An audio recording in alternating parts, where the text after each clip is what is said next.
প্রাথমিক শিক্ষকদের total policy মানে শিক্ষক নীতিমালা নতুন পলিসি তৈরি করার কাজ চলছে।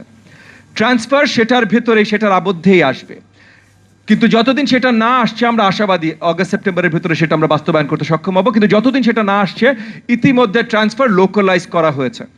সো প্রত্যেকটা উপজেলার ভেতরে যদি ট্রান্সফার করতে চায় কোনো টিচার, তাহলে আমার যে উপজেলার ইউইও বা এটিও আছে, মানে থানা শিক্ষা অফিসার, সরি টিও, থানা শিক্ষা অফিসার বা উপজেলা প্রাথমিক শিক্ষা অফিসার আছে, তার কাছে আবেদন জানাবেন। মাসে একবার একটা কমিটি মিটিংয়ে বসবে, সেই মিটিংয়ে সিদ্ধান্ত হবে আপনার ট্রান্সফার হবে কিনা। জেলা পর্যায়ে যদি ট্রান্সফার করতে চান তাহলে আমার জেলা প্রাথমিক শিক্ষা অফিসার ডিপিওর কাছে সেই আবেদনটা জানাবেন। যদি ডিভিশনের ভেতরে আপনি করতে চান তাহলে আমার ডিভিশনাল শিক্ষা অফিসার তার কাছে এই আবেদনটা জানাবেন।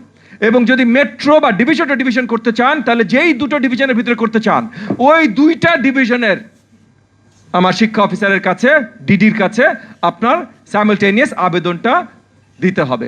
সো এখন এই ব্যবস্থাটা করা হয়েছে সাময়িকভাবে, আগামী 2 থেকে 3 মাসের ভেতরে এটার পার্মানেন্ট ব্যবস্থা ইনশাআল্লাহ আপনাদের জন্য করার ব্যবস্থা করছি।